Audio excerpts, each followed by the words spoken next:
Hello students, स्वागत है आपका अपने यूट्यूब चैनल रेडिएंट लर्नर पे। तो आज का हमारा टॉपिक है permutation. Permutation means arrangement of object. जैसा कि आपको लिखा हुआ है, आपको दिख रहा होगा, इसमें ऑर्डर मैटर करता है। जैसे अगर आपको समझाने के लिए मैं बोलूं कि अगर ए बी सी तीन लेटर्स हैं, इससे हमको कितने डिफरेंट वर्ड्स बन सकते हैं। तो आप क्या लिखोगे? पहले A B C, A C B, B यहाँ रखा, B A C, B C A, C A B, C B A. तो आपको दिख रहा है कितने लेटर्स डिफरेंट वर्ड्स बन रहे हैं इससे? 6 डिफरेंट वर्ड्स बन रहे हैं। तो परमुटेशन क्या है? परमुटेशन मीन्स बेसिकली आपको जस्ट समझ में आना चाहिए कि इसका मतलब है अरेंजमेंट, कैसे आप अरेंज करते हो। ठीक है, अब इसका यूज कहाँ होता है? देखो, मैंने स्लाइड को ऐसा बनाया है कि आपको परमुटेशन का कैसा यूज है, कहाँ यूज है, आपको डायरेक्ट समझ में आ जाए। Formation of number with different digits. आपको नंबर फॉर्म करना है जब आपका डिजिट आपको गिवन हो। Formation of words with given letters. Arrangement of person in a row और अ राउंड टेबल, हम लोग पढ़ेंगे आने वाले लेक्चर्स में। Arrangement of books on the self. ठीक है, तो चलिए इसके कुछ क्वेश्चंस लेते हैं, उसके हिसाब से हम इसको आगे पढ़ते हैं। Find the number of different words which can be formed using all letters of the word history. देखो, ऑल लिखा हुआ है ना, तो अगर all letters of the word history, आपको क्या बोल रहा है कि हिस्ट्री में जितने सारे वर्ड्स हैं, जितने सारे लेटर्स हैं, एक ही तो वर्ड है, सॉरी, जितने सारे लेटर हैं, इस सारे लेटर्स को लेते हुए हम कितने टाइप ऑफ वर्ड्स बना सकते हैं। तो सबसे इजी तरीका होता है जहां पे आप परमुटेशन मतलब डायरेक्टली यूज हो जाता है। वहां पे आपको समझने का मतलब ऐसा नहीं है कि आपको लिखना पड़ेगा। ठीक है, मैं बताऊंगा परमुटेशन का नोटेशन क्या होता है, कैसे पी क्या है सी। ठीक है, बट आप अभी ये समझो कि अगर हिस्ट्री में सारे वर्ड, सारे लेटर्स को लेके हमको डिफरेंट वर्ड्स क्रिएट करने हैं, तो आप सबसे पहले क्या करो, लेटर्स काउंट कर लो, 1 2 3 4 5 6 एंड 7। तो 7 स्पेस दे दो आप, 1 2 3 4 5 6 एंड 7। अब देखो, आप कहीं भी किसी भी एंड से स्टार्ट कर सकते हो। याद रखना, यहाँ पे कोई कंडीशन नहीं दिया हुआ है। अगर कोई कंडीशन दिया हो, जैसे formation of words, formation of numbers में हम पढ़ेंगे, जब कोई कंडीशन दिया हो तो सबसे पहले मेरा तरीका होता है कि सबसे पहले उसका एल्गो होता है कि हम कंडीशन को फुलफिल करेंगे। लेकिन यहाँ पे कोई कंडीशन नहीं दिया हुआ, यहाँ पे सारे वर्ड्स, सारे लेटर्स लेने हैं, उससे नंबर ऑफ वर्ड्स दिखाने हैं कि number of ways, actually number of words that means number of ways. ठीक है, तो हिस्ट्री, हिस्ट्री में कितने लेटर्स हैं? 1 2 3 4 5 6 7। अगर 7 लेटर को यूज करके मैं वर्ड बनाऊंगा तो मेरे कितने लेटर का वर्ड होगा? 7 लेटर का वर्ड। इसलिए मैंने 7 स्पेस क्रिएट कर दिया, 1 2 3 4 5 6 एंड 7। यहां तक सबको समझ में आया? ओके। अब देखो, ये जो फर्स्ट वाला स्पेस है, ये कितने लेटर्स रह सकता है? तो कितने नंबर ऑफ वेज से इसमें लेटर्स आ सकते हैं? यहाँ पे एच भी आ सकता है, यहाँ भी आई भी आ सकता है, यहाँ पे एस भी आ सकता है, यहाँ पे टी भी, यहाँ भी ओ पी, यहाँ पे आर और यहाँ पे वाई भी। तो मतलब इसके पास 7 तरीके हैं, सातों आ नहीं रहे हैं, 7 वेज हैं। फर्स्ट जो स्पेस है इसको भरने का, फर्स्ट जगह को भरने का, फर्स्ट लेटर आने का कितना तरीका है? 7। अब हिस्ट्री में से कोई एक लेटर यहां चला गया, तो रिमेनिंग लेटर कितने बचेंगे मेरे पास? 6। तो अब इस स्पेस को भरने का कितना तरीका? 6। इस स्पेस को 5, अगेन इस स्पेस को 4, इस स्पेस को 3, इस स्पेस को 2, इस स्पेस को 1। आई होप आपको समझ में आया। तो मल्टीप्लीकेशन थ्योरम से क्या हो जाएगा? 7 into 6 into 5 into 4 into 3 into 2 into 1। Okay, तो ये क्या हो जाएगा? 7 फैक्टोरियल। आई होप समझ में आया। सबसे पहले क्या किया मैंने? स्पेस क्रिएट किया है, लेटर्स काउंट कर लिए हैं। फर्स्ट फिल को मतलब फर्स्ट स्पेस को भरने का कितना तरीका? 7। एक लेटर यहाँ ऑक्युपाई कर लिया, तो बचा कोई भी एक लेटर आप ले लो, ये लेटर ऑक्युपाई कर लिया, तो बचा हुआ में 6 ऑप्शन है, 6 में से कोई एक लेटर ऑक्युपाई कर लिया, मतलब 2 लेटर ऑलरेडी ऑक्युपाई कर चुके हैं, तो रिमेनिंग लेटर कितने होंगे? 5। 3 लेटर ऑलरेडी ऑक्युपाई कर चुके हैं, तो रिमेनिंग लेटर कितने होंगे? 4। यहाँ पे 4 लिखा है। फिर 4 लेटर देखो ऑक्युपाई कर गए, तो remaining letter 3 2 and 1 and so on. ठीक है, तो इसका आंसर हो गया 7 फैक्टोरियल। आओ चलते हैं नेक्स्ट क्वेश्चन में अपने। क्या लिखा हुआ है? In how many ways 5 different red balls, 3 different black balls and 2 different white balls can be arranged in a row. याद रखना, यहाँ पे कितने डिफरेंट व्हाइट बॉल्स है? 5 डिफरेंट व्हाइट बॉल्स हैं। क्वेश्चन बहुत इजी है, अभी इसमें टफ टफ क्वेश्चंस आने वाले मेरे लेक्चर्स में आने वाले हैं। ठीक है, यहाँ पे क्या दिखा हुआ है कि व्हाइट बॉल्स कितने हैं? 5, वो भी डिफरेंट है, तो बहुत इजी क्वेश्चन बना दिया है। रेड बॉल्स कितने हैं? सॉरी, रेड बॉल्स 5 है ना, 5 डिफरेंट रेड बॉल्स, और 3 different black balls. Black ball कितने हैं? 3, एंड व्हाइट बॉल कितने हैं? 2। तो टोटल नंबर ऑफ बॉल्स कितने हो गए? क्योंकि सब डिफरेंट है, रेड कलर वाले भी डिफरेंट ही है, मे भी हो सकता है रेड कलर वाले में 1 2 3 रेड कलर हो, एक बॉल पे 1 लिखा हो, एक बॉल पे 2 लिखा हो, डिफरेंट है, मतलब हम डिस्टिंग्विश कर पा रहे हैं, डिफरेंशिएट कर पा रहे हैं बॉल्स में। तो 5 plus 3 plus 2, that is 5 plus 3 8 plus 2 10। Total number of balls कितने हो गए? 10।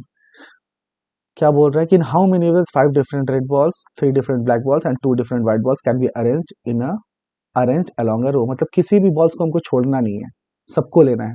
दैट मीन्स इसका आंसर डायरेक्ट क्या हो जाएगा? 10 फैक्टोरियल। कैसे लिखा 10? आप 10 स्पेस क्रिएट करोगे, फर्स्ट वाले में 10 ऑप्शन, दूसरे वाले का 9, तीसरे वाले का 8, ऐसे कर करके 1 तक का multiplication, that is 10 factorial. Direct answer लिख दिया। ओके, नेक्स्ट आते हैं। In how many ways can the letter of the word Delhi be arrange so that the vowel occupies only even place? हाँ, ये क्वेश्चन देखो, सबसे पहले इसमें कंडीशन दिया है ना, तो सबसे पहले हमको कंडीशन फुलफिल करना होगा। कंडीशन फुलफिल करने के लिए पहले देखो दिल्ली में कितने लेटर्स है, 1 2 3 4 5। आई होप आपको क्वेश्चन समझ में आ गया होगा। क्वेश्चन में ये बोल रहा है, मैं हिंदी में ट्रांसलेट कर देता हूँ, कि दिल्ली में जितने नंबर ऑफ लेटर्स हैं, तो जहां जहां वॉवेल है, तो ऐसे कितने वर्ड्स बनेंगे कि जो वॉवेल है वो इवन प्लेस, मतलब सम वाले प्लेस को ऑक्युपाई करे। तो सबसे पहले स्पेस क्रिएट करो, 1 2 3 4 5। इधर से काउंट करना शुरू करो या इधर से, कोई फर्क नहीं पड़ता। ये है 1, ये है प्लेस नंबर 2, ये है प्लेस नंबर 3, ये है प्लेस नंबर 4, ये है प्लेस नंबर 5। तो इवन प्लेस कौन कौन सा हो गया? एक ये वाला और एक ये वाला, ठीक है। अब दिल्ली में क्या है? वॉवेल। आप सबसे पहले देखो, जो कंडीशन दी है पहले उसको फुलफिल करो, पहले वॉवेल को आप अलग करो। डी है कॉन्सोनेंट, एल है कॉन्सोनेंट, एच है कॉन्सोनेंट, कॉमा दे दो, और ई एंड आई है वॉवेल, ठीक है। अब ई और आई, ई आई यहां भी बैठ सकता है, यहां भी बैठ सकता है, तो इस स्पेस को भरने का कितना हो गया? ई आई में से कोई एक बैठेगा, दैट इज 2 वेज। अब ई और आई में से कोई एक बैठ गया होगा यहाँ पे, तो इसको भरने का 1 वे। दैट मीन्स ई और आई को पहले मैंने बैठा दिया, 2 फैक्टोरियल, ठीक है। 2 इंटू 1 दैट इज 2 फैक्टोरियल, क्योंकि सबके अंदर मल्टीप्लीकेशन ही करना है हमको। बचे हुए 3 प्लेस पे 3 लोग बैठेंगे, कितना हो जाएगा? इंटू 3 प्लेस पे 3 लोग, that means 3 into 2 into 1, that is 3 factorial. I hope सबको समझ में आया होगा। तो इसका आंसर होगा 2 into 1 into 3 into 2 into 1, that is 3 2 जा 6, 6 2 जा 12 वेज, या फिर इसी को मैं बोल सकता हूं 12 ऐसे वर्ड्स बनेंगे जिसमें जो वॉवेल है वो इवन प्लेस को ऑक्युपाई करेगा। ओके, चलो नेक्स्ट स्लाइड पे चलते हैं। बोल रहा है how many words can be formed using the letter of the words equation taken all at a time. सबको लेना है, सिंपल डायरेक्ट आंसर लिख दो, 1 2 3 4 5 6 7 8। क्या क्या मैंने लेटर्स काउंट किया? 8। 8 स्पेस क्रिएट करूंगा, फर्स्ट में बोल दूंगा 8 ऑप्शन है फर्स्ट वाले को भरने का, दूसरे वाले को 7 ऑप्शन, तीसरे वाले को 6 ऑप्शन, ऐसे कर करके लास्ट वाले को 1 ऑप्शन। तो इसका आंसर कितना आएगा? डायरेक्ट आप लिख सकते हो 8 फैक्टोरियल। मतलब टोटल लेटर्स को काउंट करो, उतना पे फैक्टोरियल लगा दो, अगर सबको एक साथ लेके जाना है तो। How many of this begin with E and and with an? ये देखो, ये क्वेश्चन अच्छा है। अब आप सबसे पहले देखो, इतने नंबर ऑफ वर्ड्स मेरे फॉर्म होंगे, मतलब टोटल नंबर ऑफ वर्ड्स कितने बन सकते हैं इक्वेशन के सब लेटर्स को लेते हुए? 8 फैक्टोरियल, इतने वर्ड्स बनेंगे, ठीक है। अब बोल रहा है कि इनमें से कितने वर्ड्स हैं जो ई से शुरुआत होगा और एन से खत्म होंगे। तो सबसे पहले क्या करो, क्योंकि सारे लेटर को लेने हैं, तो सारे लेटर, टोटल लेटर्स कितने हैं? 1 2 3 4 5 6 7 8, 8 स्पेस बना दो, 1 2 3 4 5 6 7 एंड 8, ठीक है। बोल रहा है कि यहाँ पे बिगिन विथ ई, तो पहले ई को बैठा दो, और यहाँ पे एन, मतलब इस स्पेस पे ई ही आएगा, तो कितना तरीका? 1 वे, और तो कोई ऑप्शन है नहीं इस प्लेस के लिए, तो इसको एक ही तरीके से भर सकते हैं। इस प्लेस के लिए कोई ऑप्शन है नहीं है, तो इसको भी एक ही तरीके से भर सकते हैं, दैट इज इसके लिए 1 वे, ठीक है। अब बोल रहा है कि मेरे पास बचे कितने लेटर्स? 6 लेटर्स। 6 लेटर्स को कितने प्लेस ऑक्युपाई करने? 6, तो यहाँ पे क्या हो जाएगा? फैक्टोरियल 6। आंसर क्या हो जाएगा? Factorial 6 into 1 into 1, that is factorial 6। I hope सबको समझ में आया। इसी क्वेश्चन को अगर थोड़ा घुमा दे, बोल दे कि in how many ways the letters, या फिर ऐसे बोल दे how many ways the words and with E और एन, ई से या एन से, तो यहाँ पे लेटर एंड होने का क्या हो जाएगा? ऑप्शन टू, क्योंकि लास्ट वाला जो लेटर है वहां पे ई भी आ सकता है और एन भी आ सकता है, मतलब two ways.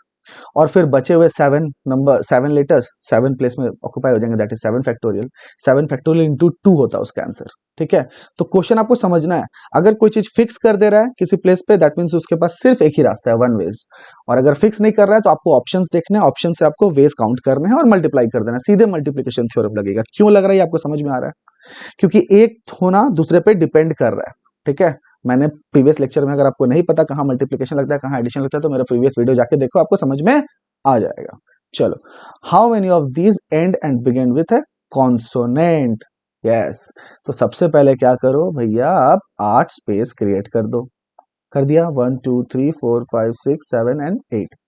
How many of these and and begin with consonant? तो सबसे पहले इसमें कॉन्सोनेंट अलग करो। देखो, ई है मेरा वॉवेल, यू है मेरा वॉवेल, ए है मेरा वॉवेल, आई है मेरा वॉवेल एंड ओ है मेरा वॉवेल। तो 1 2 3 4 5 तो मेरे वॉवेल हो गए, टोटल लेटर्स हैं 8। तो इसका मतलब 3 लेटर्स मेरे होंगे जो कि कॉन्सोनेंट होंगे। वो क्या क्या है? क्यू है, टी है एंड एन है, ये 3 लेटर्स। तो बोल रहा है कि how many of this and and begin with consonant? कोई दिक्कत नहीं है, या तो आप एंड में या बिगिन में, आप कहीं से भी स्टार्ट कर सकते हो, यहां से स्टार्ट करो। तो इसके पास 3 लेटर्स है, इसके पास कितने ऑप्शन होंगे? 3। अब इस 3 में से कोई एक आके यहाँ बैठ गया होगा, क्योंकि कॉन्सोनेंट आना है स्टार्टिंग में भी और एंड में भी। तो एंड वाले को पहले मैंने फिक्स कर दिया। एंड वाले में क्या किया? एंड वाले के पास कितना ऑप्शन? 3 ऑप्शन। 3 ऑप्शन में से एक को उसने रख लिया, बचा कितना? 2 ऑप्शन। किसके लिए? पहले वाले के लिए। तो पहले वाले के लिए मेरे पास कितना बचा फिर? 2 ऑप्शन। ठीक है, आया समझ में? मतलब एक लेटर मेरा मेरा यहाँ बैठ गया, एक लेटर मेरा यहाँ बैठ गया। तो मैंने 8 लेटर्स में से कितने लेटर यूज कर लिए? 2 लेटर। तो बचे कितने? 6 लेटर्स। अब 6 लेटर्स को कहाँ ऑक्युपाई करना है? इस पूरे प्लेस पे। इसका आंसर 6 फैक्टोरियल। तो आंसर कितना हो जाएगा? 2 into 3 into 6 factorial. That is 2 into 3 को इसको 1 भी लिख सकता है, that means 3 factorial into 6 factorial. I hope सबको समझ में आया होगा। चलो नेक्स्ट। हाँ, अब आते हैं पी वाला नोटेशन, कि परम्यूटेशन को हम दिखाते कैसे हैं। परम्यूट मीन्स टू अरेंज, और अरेंजमेंट ही तो कर रहे थे हम लोग। अरेंजमेंट का अपना अपना तरीका। अरेंजमेंट आप किसी तरह स्पेस क्रिएट कर दो, उसके बाद उसमें अरेंज करो, ये तो अरेंजमेंट ही हो रहा है एक्चुअली। पहले वाले को 8 वेज, मतलब 8 में से कोई एक आया तो यहाँ पे कोई एक आ रहा है, तो ये अरेंजमेंट ही है। यहाँ पे ये वाला लेटर आया, मतलब यहाँ पे मान लो कि ई आया है, यहाँ क्यू आया है, इससे एक वर्ड बन गया। यहाँ क्यू आया है, यहाँ ई आया है, अरेंज हुआ ना, तो उससे भी एक नया वर्ड बन गया। तो परमुटेशन में याद रखना, अरेंजमेंट मैटर करता है, ऑर्डर मैटर करता है, बट कॉम्बिनेशन में ऐसा नहीं है। कॉम्बिनेशन मीन्स टू सेलेक्ट, सिर्फ सिलेक्शन। अगर आपको 16 लोग दिए हुए हैं, 16 में से आपको 11 का क्रिकेट टीम बनाना है, दैट मीन्स अब 11 के क्रिकेट टीम में आपका ऑर्डर मेंटेन नहीं करता कि आप किसको पहले ले रहे हो किसको बाद में ले रहे हो। लेकिन इसी क्वेश्चन को अगर घुमा के बोल रहे कि बैटिंग ऑर्डर देखना है, तो बैटिंग ऑर्डर में अरेंजमेंट मैटर करता है, तो वहां परम्यूटेशन लगेगा। तो ये बेसिक कॉन्सेप्ट है, ये आइडिया आपके दिमाग में आना चाहिए। ये कब आएगा? जब आप बेसिस से पढ़ोगे और फिर एडवांस तक जाओगे। कोई दिक्कत नहीं है, मैं हूं ना। चलो नेक्स्ट स्लाइड। बोल रहा है number of permutation of and different things taken r at a time. इसका नोटेशन कैसा होता है? N p r. और कहीं कहीं स्टैंडर्ड बुक में जैसे केसेस इन या सिंगेज में आप कहीं कहीं देखोगे इसको ऐसे भी दिखाते हैं, एन एंड आर। ठीक है, इसका फॉर्मूला क्या होता है? N p r, that means factorial n upon जो भी नीचे लिखा हुआ है सबस्क्रिप्ट में एन माइनस आर। इससे इसको सब्ट्रैक्ट करेंगे और उसका फैक्टोरियल। अब ये आया कैसे? ये फॉर्मूला आया कैसे? चलो डेरिवेशन करते हैं। देखो, बोल रहा है कि number of permutation of n different thing taken r at a time, मतलब आपको एन नंबर ऑफ थिंग्स दिए हुए हैं। तो मैं जस्ट डॉट डॉट डॉट कितना लगाया? N times. दैट मीन्स आपको एन चीज दिए हुए हैं, एन ऑब्जेक्ट्स दिए हुए हैं, वो भी डिफरेंट डिफरेंट। उसमें से आपको आर ऑब्जेक्ट को अरेंज करना है। तो आप क्या करोगे? सबसे पहले आप आर स्पेस क्रिएट करो। ठीक है, ये है डॉट डॉट डॉट, यहाँ पे आर। यह है 1, यह है 2, यह है 3, यह है 4, इसका नंबर हो गया आर। समझ में आया? आर मतलब पहला स्पेस, दूसरा, तीसरा, चौथा, ऐसे करके आर स्पेस मैंने क्रिएट किया। क्योंकि पी एन चीजों में से मेरे को कितने चीज लेने हैं? आर चीज लेने हैं। याद रखना, n is always greater than और इक्वल टू आर होगा। आर कभी भी बड़ा नहीं होगा। ठीक है, ये दिमाग में रखना कि n चीज में से आपको r चीज को परम्यूट करना है। अब आपके पास 5 चीज दी हुई है और 6 लोगों को आप अरेंज करोगे, ऐसा हो सकता है क्या? नहीं ना। आपको 5 चीज दी हुई है, आप कितने लोग अरेंज कर सकते हो? या तो 1, या तो 2, या तो 3, या तो 4, या तो 5। ठीक है। अब बोले 5 में से 0 लोग को अरेंज करो, तो वो भी नहीं पॉसिबल है। तो 5p0 बताऊंगा क्या होता है, टेंशन नहीं। चलो देखो क्या हो रहा है, npr। तो अब मैं क्या बोला, हाँ, n ऑब्जेक्ट में से मेरे को r ऑब्जेक्ट को सिलेक्ट करना है। तो अब मैंने क्या किया, r स्पेस क्रिएट किया। याद है अभी बोला था कि 7 लेटर्स से मेरे को वर्ड क्रिएट करना, तो मैंने 7, क्योंकि लेटर्स टोटल 7 थे तो मैंने 7 स्पेस क्रिएट किया था। इसी तरह यहाँ पे मेरे को r ऑब्जेक्ट लेने हैं, तो मैंने r सेलेक्ट किया, मतलब r स्पेस क्रिएट किया। अब पहले स्पेस पे इस n ऑब्जेक्ट में से, ये सब समझो ऑब्जेक्ट्स है, इन एन ऑब्जेक्ट में से कोई भी एक ऑब्जेक्ट आ सकता है ना। तो मतलब पहले वाले स्पेस के पास कितना नंबर ऑफ वेज, एन में से कोई भी एक आ सकता है, तो मतलब एन वेज। दूसरे वाले के पास, क्योंकि यहाँ पे एक ऑक्यूपाई हो गया, तो दूसरे वाले के पास कितना, n-1। इसी तरह तीसरे वाले के पास कितना, n-2। Very good. और उसके बाद n-3। इसी तरह dot dot dot dot. R में देखो, आर में क्या होगा, n-r-1। ये दिखा क्या किया मैंने, n-r-1 क्यों किया, देखो ध्यान से। ये प्लेस 1 था तो n से मैंने क्या घटाया, 0। ये प्लेस 2 था तो n में से मैंने क्या घटाया, 1, मतलब 2 में से एक सब्ट्रैक्ट कर रहा हूं ना। ये प्लेस नंबर 3 था तो n में से मैंने क्या घटाया, n-2, क्योंकि 3 से 2 एक कम है। ये 4 था तो ये मैंने क्या घटाया, n-3। तो इसी तरह ये r है तो मैं क्या घटाऊंगा, n-r-1। और इसको अगर सिंप्लीफाई करके लिखना चाहूं तो मैं लिख सकता हूं n फर्स्ट प्लेस के लिए, दूसरे प्लेस के लिए n-1, तीसरे प्लेस के लिए n-2, dot dot dot, last वाला प्लेस क्या हो जाएगा, n-r+1। ठीक है, ये समझ में आया। अब इसको मेरे को क्या करना है, मल्टीप्लाई कर देना है, क्योंकि मल्टीप्लिकेशन थ्योरम लगेगा इसमें। अब मल्टीप्लाई करना है तो मैं क्या करता हूँ, देखो n-r+1 है ना, इसके बाद वाला टर्म क्या हो जाएगा, n-r। उसके बाद वाला टर्म क्या हो जाएगा, n-r-1। Dot dot dot dot, मैंने कहाँ तक मल्टीप्लाई कर दिया, 2 और 1 तक। उसके बाद मैं क्या कर रहा हूँ, उसको डिवाइड कर रहा हूँ। एक्चुअली मेरा रिजल्ट यहीं तक था, लेकिन मैंने एक एक्स्ट्रा टर्म से मल्टीप्लाई किया, तो एक्स्ट्रा टर्म से डिवाइड भी देना होगा, that is n-r-1 dot dot dot 2 into 1। तो मैं इसको नेक्स्ट स्लाइड में लिखता हूँ। नेक्स्ट स्लाइड में मैं क्या लिख सकता हूँ, देखो इसको मैं लिख सकता हूँ n into n-1 into dot dot कहाँ तक था, n+1 - r। अगेन फिर मैंने क्या एक्स्ट्रा टर्म मल्टीप्लाई किया था, n-r, फिर n-r-1। अब ये सब्ट्रैक्ट होते जाएगा और कहाँ तक जाएगा, 2 इंटू 1 तक, अपॉन यही सेम चीज मैंने कॉपी की थी, क्योंकि ये एक्स्ट्रा टर्म मैंने जब मल्टीप्लाई किया तो इसे डिवाइड भी करना होगा, n-r-1 dot dot dot 2 into 1। अब देखो ये n से लेके ये कहाँ तक का मल्टीप्लीकेशन है, 1 तक, तो इसको मैं लिख सकता हूँ फैक्टोरियल n, अपॉन ये कहाँ से कहाँ तक, 1 से लेके कहाँ तक का मल्टीप्लीकेशन है, n-r तक, तो इसको मैं लिख सकता हूँ n-r का factorial.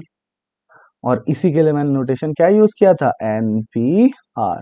So npr can be written as, npr को मैं क्या बोल सकता हूँ, फैक्टोरियल n अपॉन n-r का फैक्टोरियल। आई होप सबको समझ में आया।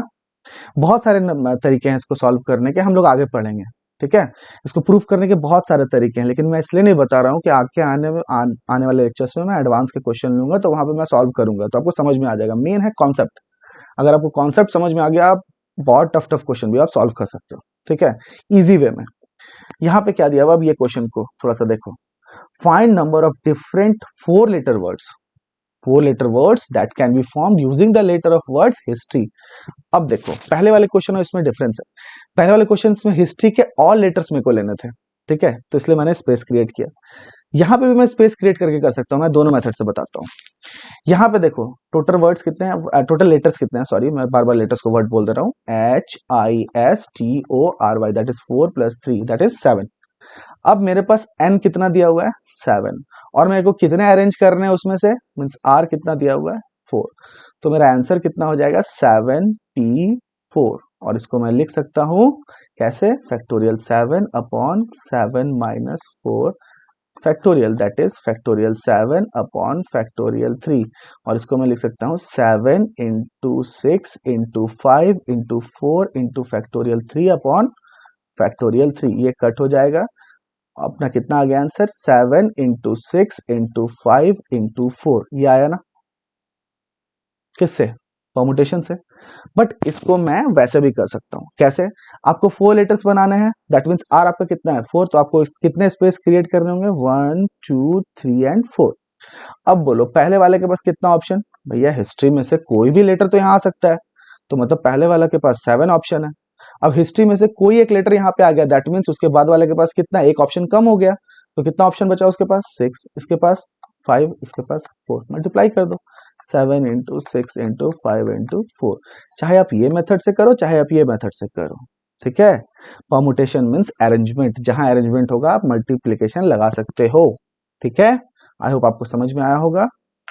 तो वीडियो को ढेर सारा प्यार दें, लाइक करो, सब्सक्राइब करो, शेयर करो, ओके, ताकि मैं इतने लेट लेट से वीडियो ना बनाऊं।